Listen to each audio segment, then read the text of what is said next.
Okay, let's look at the net torque on this beam that was from the message of the day yesterday.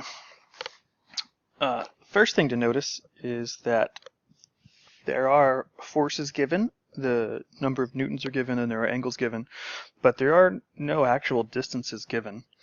They're given in terms of L, which it looks like L is the length of the entire bar, but we don't know what L is. So I think everyone that responded to the message of the day told me an actual number for torque, and I'm not sure what you used. Maybe you plugged in 1 meter for L, but all of our answers should be in terms of L because we don't know what it is.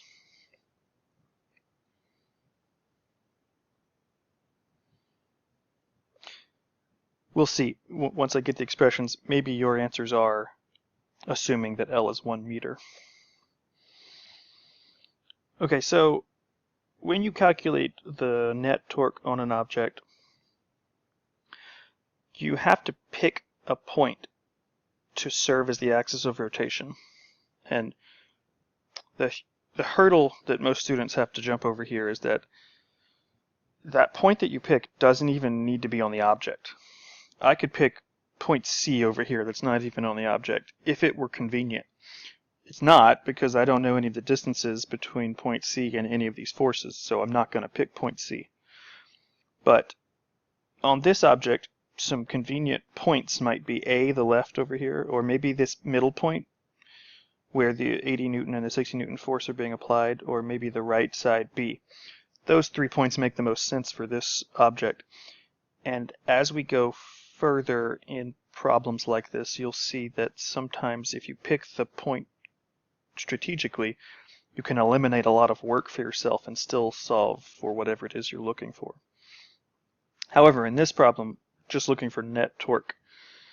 So A or B, there's not really a benefit to one over the other. So let's pick point A, and then once you know the point that you're using as a reference for calculating torque, you can't change. You have to calculate all the torques from all the forces relative to that axis.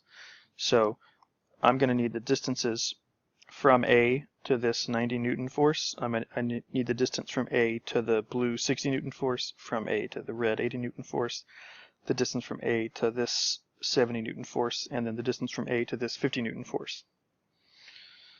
In the other video where I showed you different ways to calculate torque, there are some simplifications I can immediately make here.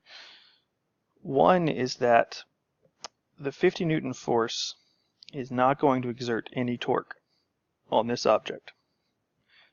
Because if you remember, I think I called it method 2.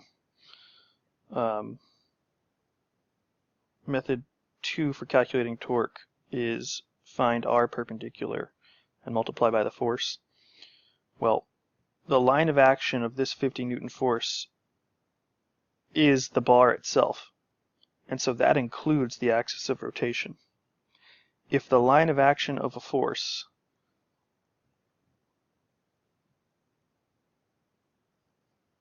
includes the axis of rotation, then it's impossible for that force to exert a torque on that object relative to that axis of rotation.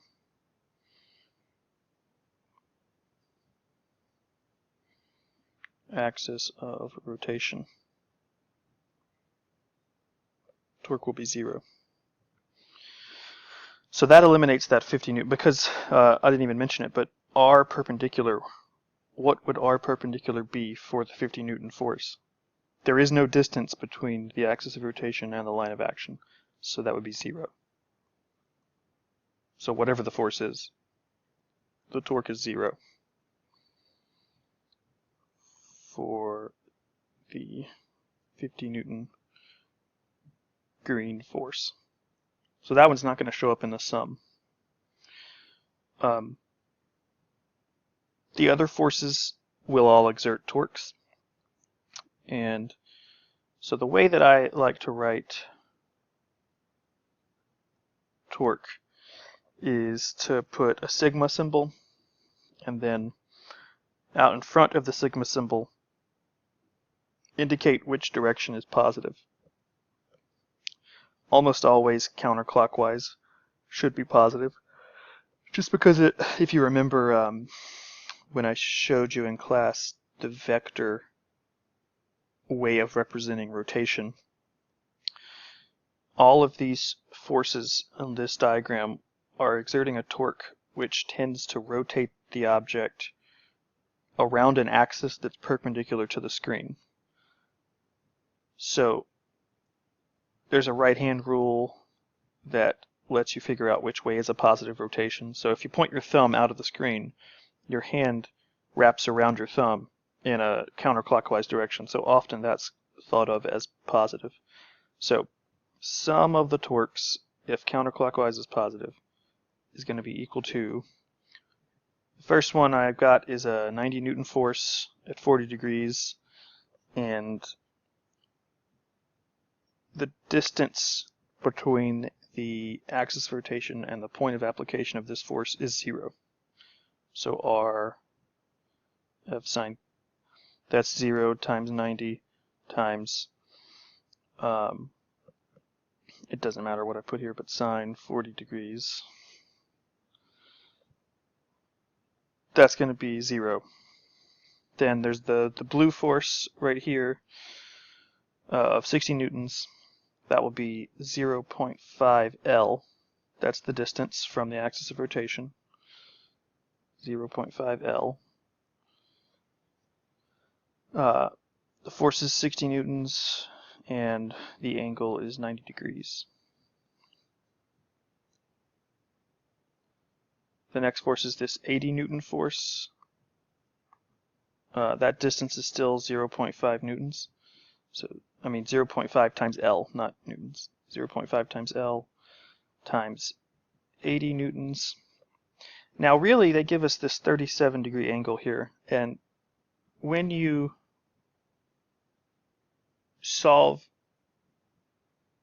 torque problems, you have to be very careful with angles, but this angle is what I've been defining as theta for RF sine theta. However, since this theta and this 37 degrees are supplementary angles, they're going to have the same sign. If you plug either of these into sine and multiply by 80, you're going to get the same value either way. That may take a while for you to get the hang of, but it does simplify having to draw lots of angles on diagrams. But if you wanted to, you could come up here and say this is 180 minus 37, so what, 143. And you could plug in sine of 143. And that's fine, that would work. And then the next force is this, let's say 70 Newton force, and this angle's 30 degrees. Here they're definitely trying to trip you up with the way that they give you the angle, because the position vector is from the axis of rotation to the point of application of the force. So we need this angle. That's theta. These two angles are complementary. Complementary angles do not have the same sign. They have the same cosine, but that doesn't matter here. So for that last force, we need the distance of 1L times 70 newtons times the sine of 90 minus 30, or 70 degrees. Pull up your handy dandy calculator and calculate this. We should get, the first term is 0, second term will be 0.5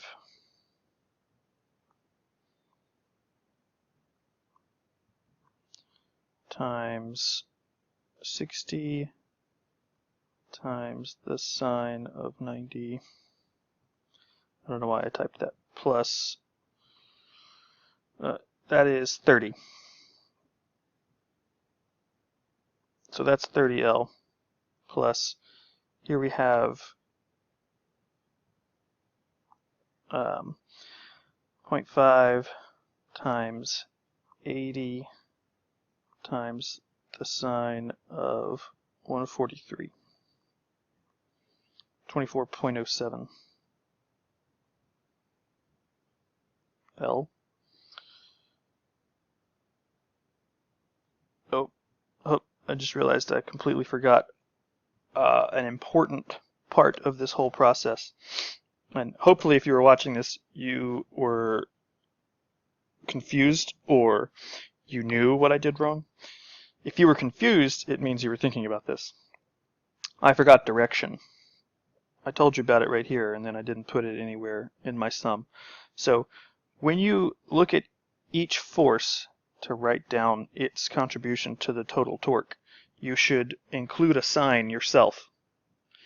Is it causing a positive torque or a negative torque? So here, this force doesn't exert a torque at all, so it's kind of irrelevant. But the next one over was the 60 Newton blue force. That, if this were going to cause this object to rotate, it would cause a clockwise rotation. So according to my convention, that would be negative. So this term should be negative.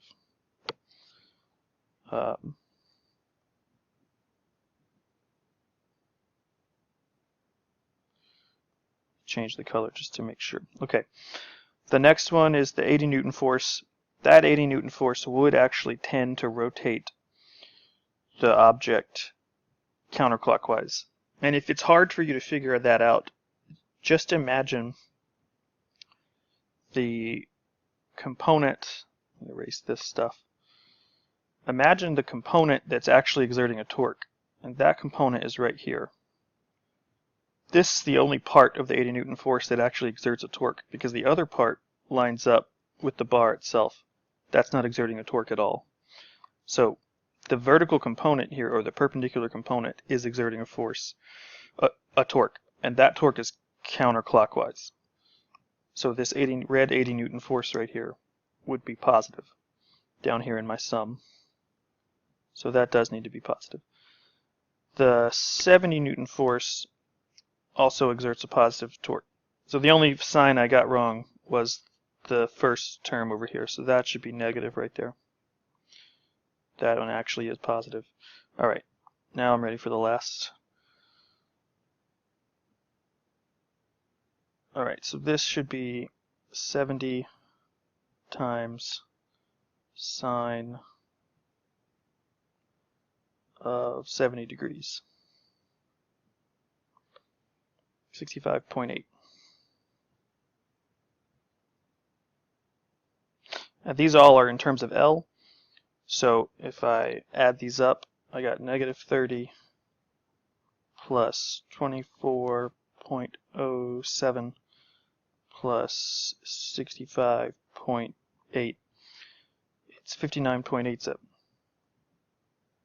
Let's say 59.9 L is the net torque. And L is actually in meters, so 59.9 is technically in newtons. The units for the whole thing, once you plug in whatever L is, the units for the whole thing are Newton meters.